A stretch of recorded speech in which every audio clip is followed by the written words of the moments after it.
Banff is known for its mountains, hot springs, and castle-like hotel. But beneath the beauty lies a stranger story. Tonight we're diving into the legend of the Banff Merman, a half-man, half-fish creature tied to sacred waters, sailor superstitions, and a mummified mystery that still sits on display today. Good evening and welcome back to ParaGhoul Paranormal Discoveries from the Dark. I'm your host, K.D. Culpa, a horror author and paranormal researcher based in Regina, Saskatchewan. Each week on the podcast, we dive into the shadows of Saskatchewan's past and even go beyond, uncovering dark history, mysteries, urban legends, and sometimes we even get to some monsters. If you're one of the listeners that comes back each week but aren't yet subscribed, please hit that follow button and share it with someone who loves the weird and wonderful. I've got more big guests and haunted deep dives coming your way, so join me now as we explore the unknown and bring life to the ghosts and monsters hiding in the dark.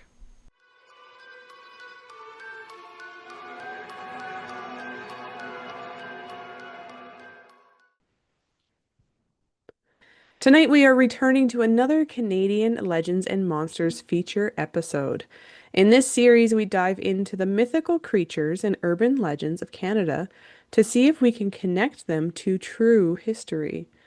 Tonight we are heading into Alberta again to talk about a bizarre cryptid that is commonly referred to as the Banff Merman. The area we now know as Banff was officially established in the 1880s, following the construction of the Transcontinental Railway by the Canadian Pacific Railway, just kind of like what happened here in Regina. But long before the trains arrived, this land was home to many indigenous groups, including the Salishan, Nakota, Blackfoot, Tsuut'ina, Métis, Mountain Cree, Dene, and I believe there was a few others. These communities lived in and traveled through the regions for thousands of years, probably drawn to its natural beauty, resources, and of course its sacred sites. Now, in 1883, just a year after Regina, the railway was going through the area. So, three railway workers happened to stumble upon the natural hot springs in the area. They quickly realized the springs could be a major tourist attraction, and they were right. Just 2 years later, in 1885, the Canadian government designated the area as the Banff Hot Springs Reserve, protecting about 26 square kilometers at the time. This marked the beginning of Banff National Park, which would become Canada's first national park, and at the time only the third national park in the world. So that's kind of a pretty big deal, I would say. Now, you may be wondering, where did the name Banff come from? So this is something I didn't know. The name Banff was chosen in honor of Banffshire, Scotland, which was the birthplace of George Stephen, who happened to be the president of the Canadian Pacific Railway at the time. So it's interesting how personal connections kind of shaped the naming of this, big iconic place that we now know simply as Banff. Now, by 1887, the reserve expanded to 673 square kilometers, so quite a big difference from the original, and was renamed the Rocky Mountains Park of Canada.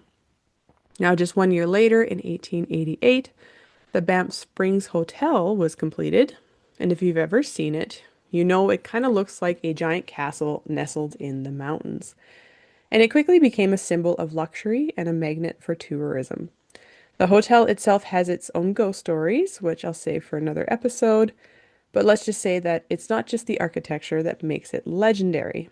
Now, I did actually find a small clipping from the Montreal Herald on August 3rd, 1888, that actually brought up the Banff Springs Hotel shortly after it would have opened.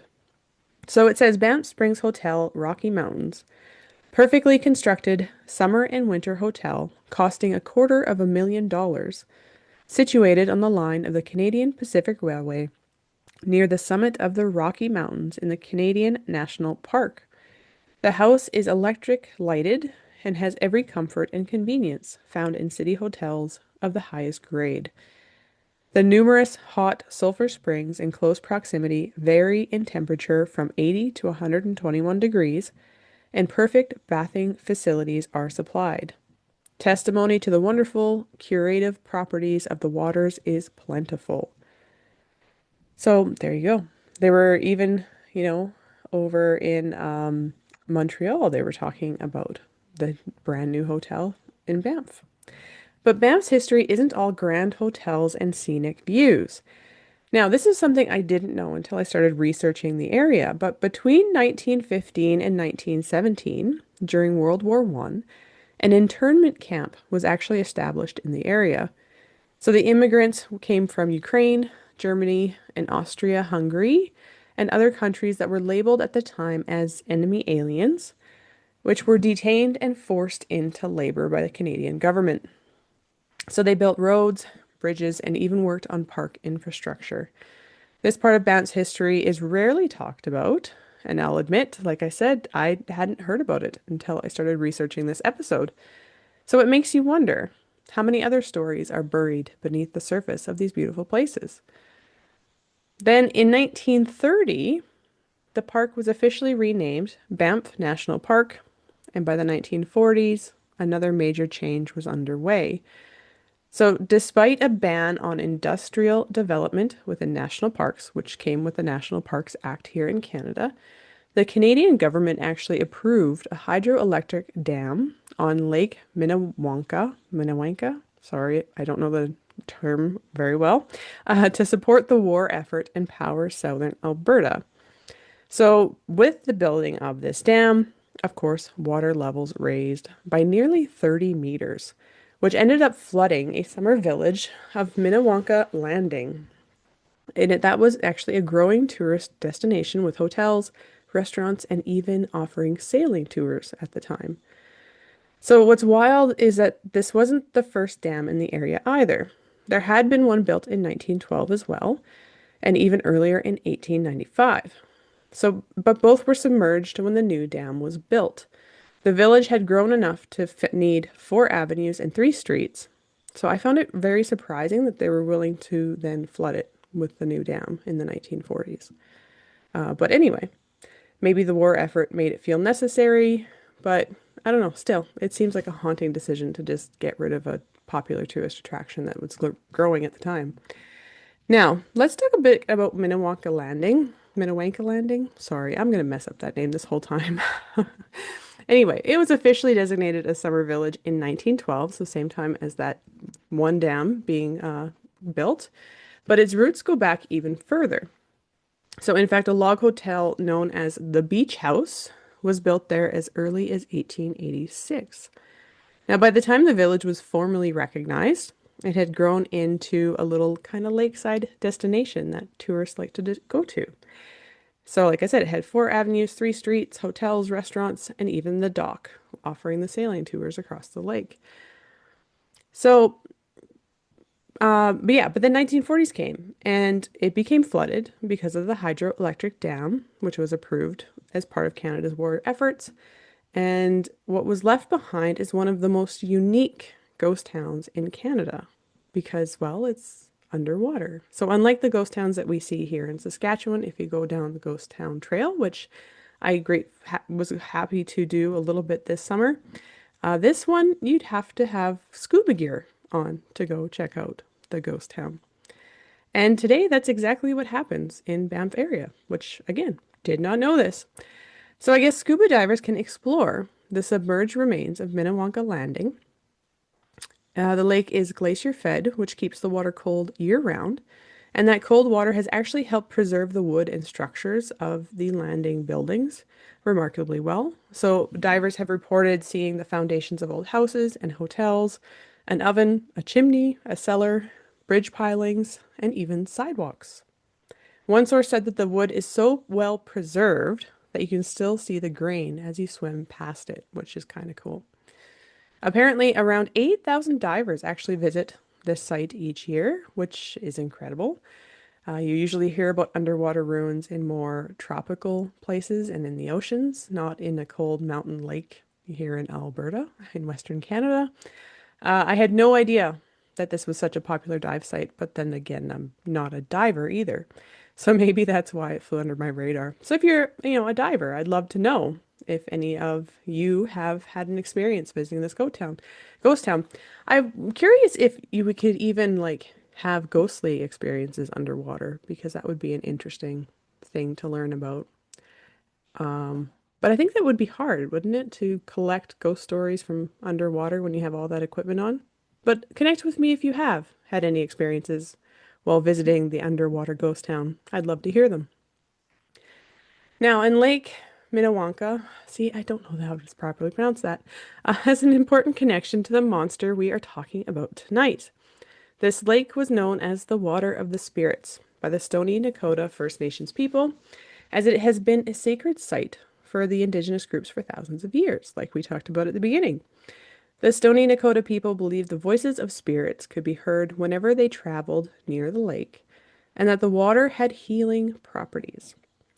Now, this spiritual connection in the water may be why the area has also a few legends and monsters associated with it. And of course, we're going to talk about them here. One includes a wild man, which is said to have been a large creature that was sighted along the shoreline back in the late 1800s. To me, as I was reading kind of some of the accounts of it, it kind of sounded a lot like another Sasquatch or Bigfoot, maybe, as there were stories of large footprints being found where the wild man was seen. There are also legends of monstrous water snakes lurking in the lakes and rivers in southern Alberta, so this area also had those as well. But the monster we are talking about tonight is a little different from both of these monsters. And like I said, it is that of the Banff Merman. So, the Banff Merman is known by a few names from what I could find online. The two other common names you might find this cryptid under are Mr. Banff or Herman the Merman. I love that name. That is just so funny. It reminds me of, oh, I can't remember his name, but he was the Bigfoot in the movie. I don't know, for some reason it reminds me of that. Anyway, so Herman the Merman is a mysterious mummified half man, half fish creature that you can see displayed at the Banff Trading Post in Banff, Alberta.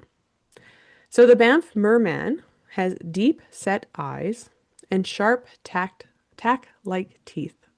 And his mummified version has kept his full head of hair, which honestly, when I saw pictures of this and like videos of him, he makes me think kind of like Beetlejuice when I see him.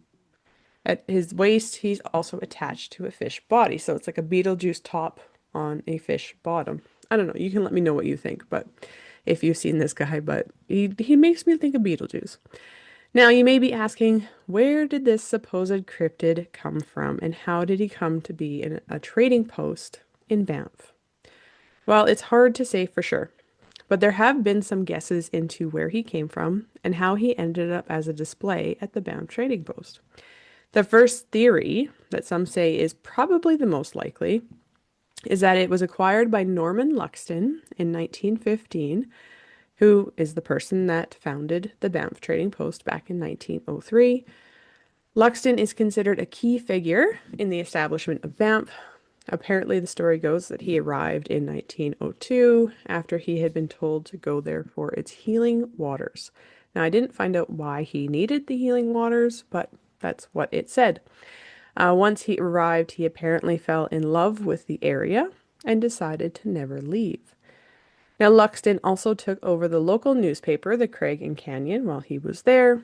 He built the King Edward Hotel, started the Winter Carnival, which is now known as Banff Snow Days, and established the Luxton Buffalo Nations Museum. So it sounds like he was a busy guy, and he seemed to like his merman. And actually, I did find a clipping kind of about Norman Luxton that I can read from you. And this one came in the Calgary Herald on May 21st, 1955. And so this is actually about when his museum opened. So he even opened a museum. So it says Luxton Museum opens in Banff in mid-June. The Luxton Museum at Banff, which will officially open in mid-June, has been termed one of the finest Indian and natural history museums on the continent. Remember, I'm reading this directly from a newspaper. This is not my words. Okay. It is that and more. It is also the story of a man's life and work the story of Norman Luxton, one of Western Canada's most colorful personalities, and one of the greatest white friends the Indians of the Plains have ever had. Looking around the place, looking around the Pine Log Museum at the priceless collection of basket, quill, fiber root, birch bark, and clay pipe work of the Indians. It is kind of marked off here. Indians, one is reminded of the man who brought these invaluable items together during his lifetime. So it goes on to talk about kind of how he got started collecting these items and different places that he's worked and why eventually, he went from the trading post because the trading post, of course, didn't have enough room to have all of the materials he had. And later on in the article, it says that one day, a few years ago, a Calgary friend, Eric, sat chatting with Mr. Luxton in the miniature museum, which is his office. And apparently he said, "What are you going to do with all these specimens?" Mr. Harrell asked. "Oh, I guess the government will get them. I certainly won't sell them," was the reply. "Well, Norman, let's build a museum." That's all there was to it, Mr. Luxton says today as he sweeps his arms proudly around the vast, history-packed spaces of the two Pine Log Museum buildings. So that was from when he first opened the museum, after realizing his Banff trading post would not be able to hold it all. So that kind of gives you, I guess, a little bit about who Mr. Luxton was and kind of why he started building all of these buildings and adding all of these things to the Banff area. Now, one source says that Luxton had purchased the Merman, back to Herman the Merman, I love that name, from a mysterious salesman from Java, which is in Indonesia. Another claim is that perhaps Luxton had created the merman himself. Wherever it came from or whoever had created him, it's believed Mr. Banff was created in the late 19th or early 20th century. Now, apparently, part of the reason the Banff Merman has been linked to Lake Minnewanka is due to the legends of merfolk, or, of course, the water of the spirits legends that we already talked about earlier, of the indigenous groups that had visited the area for thousands of years. Apparently, the Stoney Nakoda people even had a legend of a strange creature that was half fish, half human, very similar to that of the Banff Merman.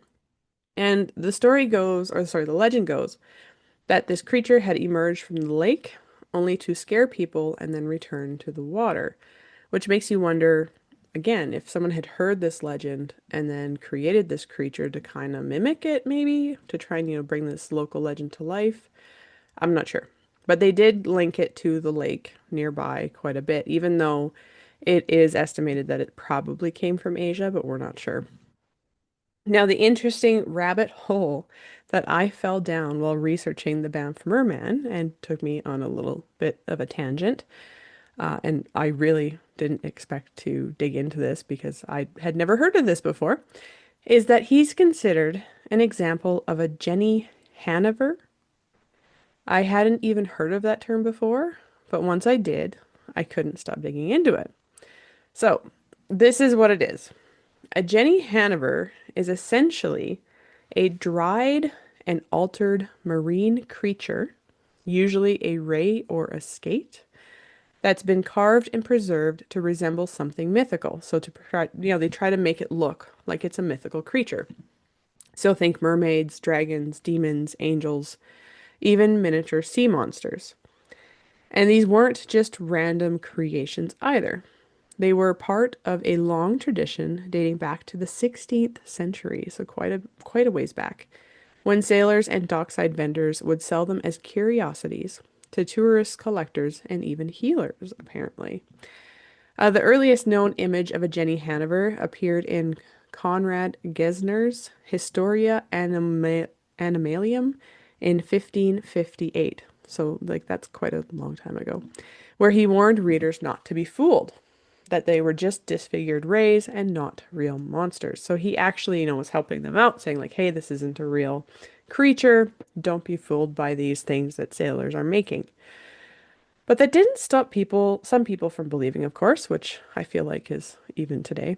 In fact, Jenny Hanivers were often passed off as basilisks, which were said to kill with a glance. And supposedly, since no one could survive seeing one, it was easy to claim that these grotesque creatures were a real thing.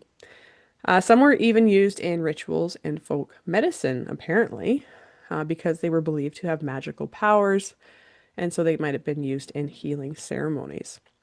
And in Japan, apparently you can find similar mummified mermaids in temples, and some had were even worshipped in history, uh, supposedly bringing good luck, health, or even mortality. So that what is interesting about it is just the craftsmanship, I would say, that goes into creating a Jenny Hanover, because sailors would have to dry, these rays and twist their skeletons. Sometimes they'd add plaster or beads or even take other pieces of, other creatures to really enhance the illusion. The mouth and nostrils on the underside of the ray would be positioned as kind of the face, and then fins might be reshaped into something, whether that's limbs, whether that's wings, depending on what kind of mythical creature they were going for. And yeah, it's just interesting. It's an interesting rabbit hole to fall down. I highly recommend if you want to see some interesting things to do it yourself. But apparently one of the most famous examples of this kind of Jenny Hanover creation is known as the Fiji mermaid, and it was popularized by P.T. Barnum in the 1840s. Apparently, this is one of the ones where they actually took, it's so very similar to Herman the Merman. So Herman the Merman is, the top half of a more human-looking thing, with the bottom half being a fish. And the Fiji mermaid was similar. It was the torso of a monkey that was sewn to the tail of a fish, and was described as an ugly, dried up, black looking, diminutive specimen. So, yeah, apparently that one was crafted in Japan, which is why some say that this Herman the Merman might also be from Asia as well, before it made its way to the US with Barnum. So when we look at Banff, the Banff Merman or Herman the Merman, his deep set eyes, his tack-like teeth, and his full head of hair, it's easy to see the connection to these Jenny Hanovers. So whether he was imported from Asia or crafted locally, or just somehow, was created by the inspiration of the indigenous legends of the area, he fits right into this long-standing tradition of myth making through taxidermy. Such a strange thing to fall down. I don't know. A rabbit hole to go down. It was interesting though. I had fun. I never would have guessed that these things were, some things that were created. It makes you wonder if the sailors were really bored, because to me that would just come out of boredom, being on the water for so long. I don't know. What do you think? If you know more about these Jenny Hanovers, let me know. But the Banff Merman is definitely a tourist curiosity. But is it also just a really clever hoax? Or could it be a strange physical echo of deeper legends tied to sacred waters and ancient beliefs of the area? Whether he was crafted by sailors, imported from overseas, or inspired someone local based on the indigenous stories of spirit-filled lakes, one thing's for sure, the Banff Merman has captured the imaginations of many for over a century. So, what do you think? Is the Banff Merman just a Jenny Hanover style creation meant to entertain and mystify, like the skeptics say? Or could he be a reflection of something older and more spiritual? Something still maybe lingering in the lake? I don't know. I think he's just a taxidermy creature creation, like they say. I haven't been able to see the merman myself, of course, as I didn't even realize he existed until recently. So it's definitely been added to my bucket list of strange things to go visit in Canada. And where do you think we should dive into next? If you have any legends or locations that you want me to dig into for future episodes, let me know. I'm having fun kind of falling down these random rabbit holes, so it's kind of fun. Thank you for listening to ParaGhoul Paranormal. If you've had a ghostly encounter or unexplained experience, I want to hear it. Make sure you head over to kdkulpa.com and submit your story. You might just hear it featured in a future episode. Before you go, I have something thrilling to share. Tickets are now on sale for the YQR Haunts Ghost Tour of Regina. Join us for a spine-tingling night as we explore the city's most haunted locations, uncover chilling local legends, and maybe we'll even encounter something otherworldly. We'll even have some snacks along the way. Tickets are available now, but spots are limited, so make sure you head to my website, kdkulpa.com, to grab yours.